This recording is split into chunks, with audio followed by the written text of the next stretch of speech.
Орусия федералдык коопсуздук кызматы же ФСБ Крымдын түндүк ыптасында жардырууларды уюштурмак болгон украиналык топ менен атышуу учурунда 2 кызматкери өлгөнүн билдирип чыкты. ФСБ муну агентуралык түйүндү жок кылуу операциясы деп атап, анда украиналык эле эмес, орусиялыктар да кармалганын билдирүүдө.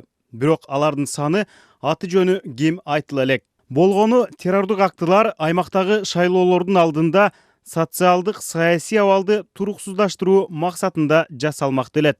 Кармоо учурунда 40 килограммга барабар 20 даана колго жасалган жардыруучу зат, ок дары, курал жарактар табылганы кошумчаланат.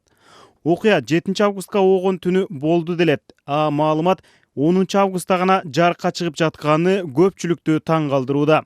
Украина Орусия тарабынан аннексияланган Крымды тынч жол менен гана кайтарып алаарын айтып келет. Украин куралдуу күчтөрүнүн башкы штабы аны дагы бир ирет эске салып, ФСБнын билдирүүсүн чагымчылдык деп атап четке какты. Айрым аскердик талдоочулар Украина өзүнүкү деп эсептеген жармаралды жардырышы акылга сыйбасын белгилешет.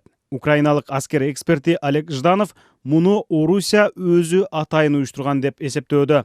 Там была информация о 4 дезертирах с оружием из российских частей. Орусиялык бөлүктөрдөн куралчан 4 кызматкери качканы тууралуу маалымат тараган. Мына ошолорду кармоо учурунда ФСБ кызматкери курман болушу ыктымал.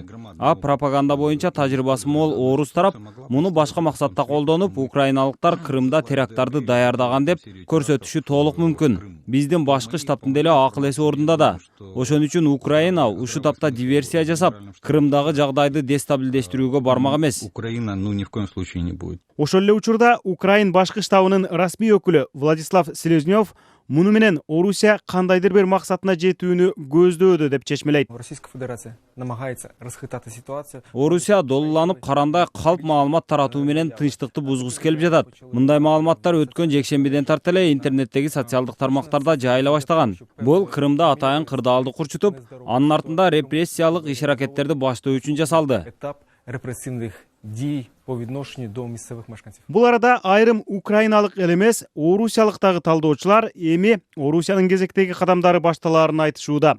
Ал Крым татарларын катуураак куугунтуктоо, Украинага карата жаңы агрессиялардын башталышы деп мисал келтиришет. Маалымат чыккандан көп өтпөй Орусия президенти Владимир Путин ФСБ диверсиялык террордук иштин алдын алды деп, бул үчүн каршы чаралар көрүлөөрүн кош маани менен туюндурду. Это очень опасная игра. Бул өтө коркунучтуу оюн. Биз албетте жарандардын инфраструктуралык объектилердин коопсуздугун камсыздоо үчүн бардыгын жасайбыз.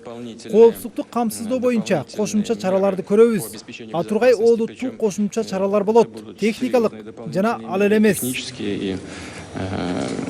И не только. Деген Путин буга байланыштуу Германия, Франция, Орусия жана Украина курамына кирген кезектеги Норманд форматындагы жолугушуу маанисин жоготту деди. Украинадагы кризисти жөнгө салуу максатында түзүлгөн бул төртүлик сентябрдын башында Кытайдагы чоң жыйырмалыктын саммити учурунда сүйлөшмөк.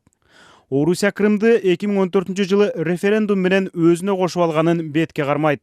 Украина жана дүйнөдөгү өлкөлөрдүн басымдуусу болсо, муну тааныбай, Орусия жармаралды аннексиялап алганын айтып келишет.